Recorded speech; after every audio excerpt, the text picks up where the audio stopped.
Salut toutes et tous. Alors vous avez vu les vidéos précédentes, ok super. Et si par ailleurs vous arrivez ici par hasard, restez, vous irez voir ça ensuite. La seule chose que vous avez à savoir, c'est qu'il y a exactement un an, j'ai arrêté de consommer du sucre. Alors, ça s'est passé comment cette année sans sucre? Pour être bien, me sentir normal, sans inconfort particulier, sans être obnubilé par le sucre, sans sensation de manque ou de perte de contrôle, sans souffrir quoi. Il m'a fallu tout de même environ 6 mois, avec une amélioration rassurante à partir du deuxième ou du troisième mois. Les premières semaines, elles ont cogné. Elles ont cogné durement. Irritabilité, anxiété, un état quasi dépressif. C'est vrai. Fatigue au réveil, malgré une bonne nuit. Coup de pompe après le petit déjeuner, après le déjeuner, enfin, tu vois. Les premières semaines, c'est assez moche. Pour quitter le sucre, hein, il faut accepter, je vous le dis, hein, une certaine dose de frustration et puis d'inconfort. En tout cas au début. Hein. Mais pour être franc, je trouve que ça a été moins pire que je ne le pensais. Je n'étais pas sans avoir entendu parler de ces études qui montrent que le sucre est incroyablement addictif, plus addictif même que la cocaïne. Ça, je ne sais pas si vous le savez, mais certaines expériences scientifiques montrent que la consommation de sucre produit des effets similaires à la cocaïne, notamment parce qu'elle altère l'humeur, mais surtout parce qu'elle induit le plaisir. Il y a cette expérience étonnante réalisée avec des rats qui avaient le choix entre une boisson sucrée et des doses croissantes de cocaïne.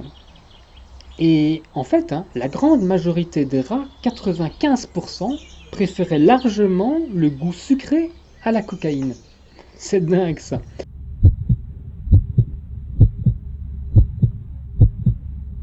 Il semblerait que le sucre active les mêmes circuits que ceux qui sont activés par les drogues. Le circuit de la récompense, par exemple, bon, c'est comme son nom l'indique, ce circuit récompense une action par une sensation de plaisir, avec la production, une sécrétion dans notre cerveau d'un neurotransmetteur, la dopamine.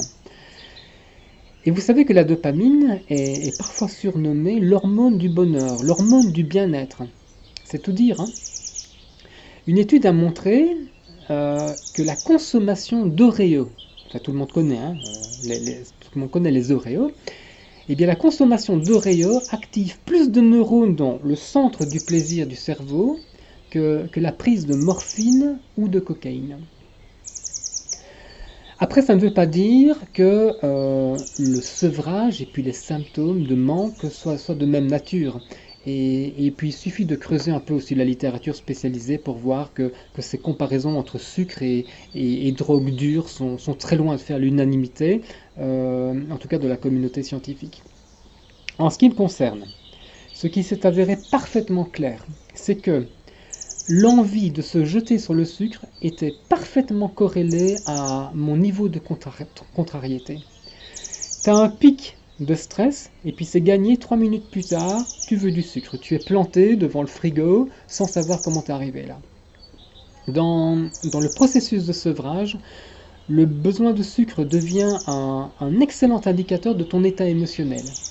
Et puis en ce sens, le sevrage m'a donné vraiment de belles occasions pour me tourner vers les outils qu'offre par exemple le yoga, la méditation, histoire de rester tout simplement cool quoi, et de n'arracher la tête à personne.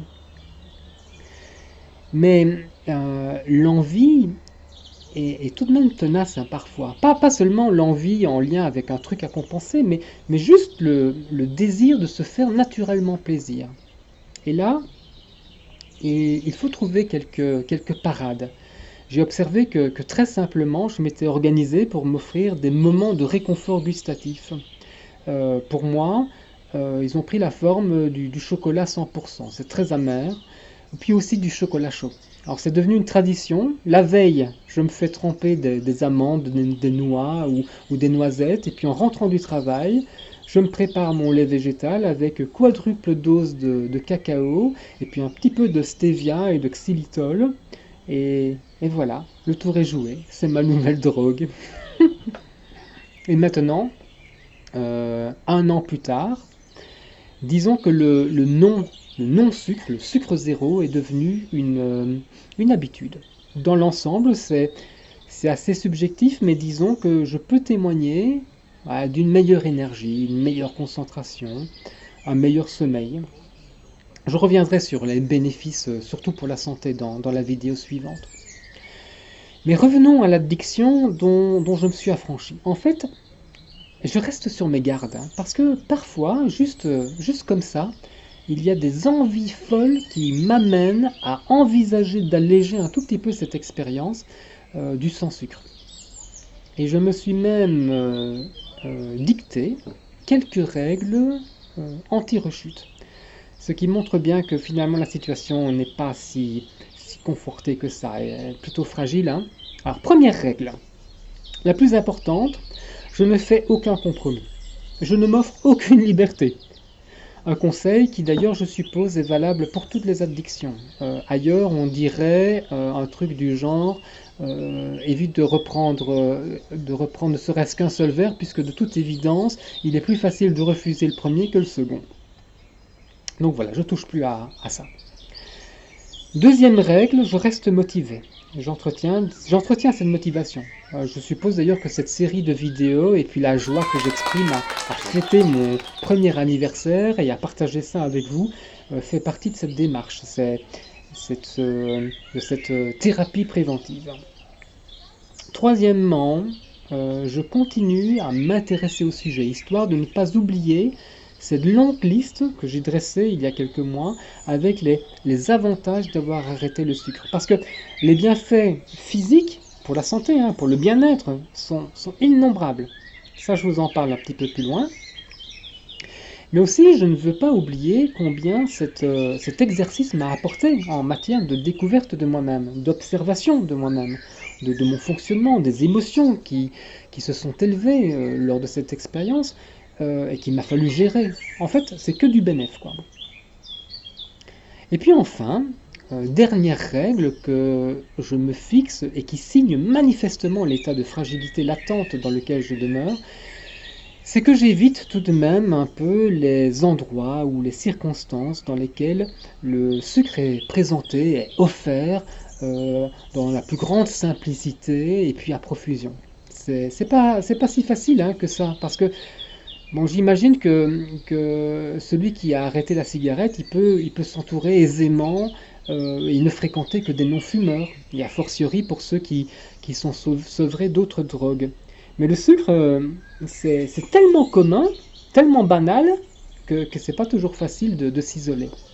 Mais disons que je fais de mon mieux, et puis je fais gaffe, quoi, à ne pas me retrouver dans des situations trop extrêmes, style anniversaire, fête de fin d'année, cloche de Pâques, et puis d'autres trucs du même genre.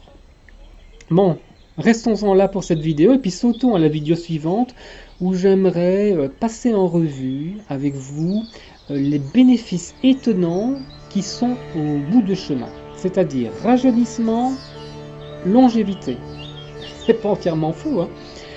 Mais surtout tout ce que vous pourriez éviter ou bien minimiser en arrêtant le sucre comme désagrément à long terme.